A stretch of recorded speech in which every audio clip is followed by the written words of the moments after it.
დღის სხვა სიახლეები ამ წუთებში სახალხო დამცველი უჩან ანუაშვილი პანკისში იმყოფება, იგი უკვე შეხვდა ლაფანყურსის სპეცოპერაციის დროს დაღუპულთა ოჯახის წევრებს.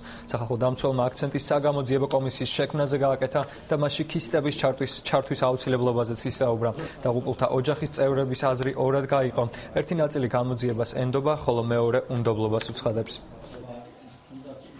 არის გასული უკვე ლაფანყურის სპეცოპერაციიდან.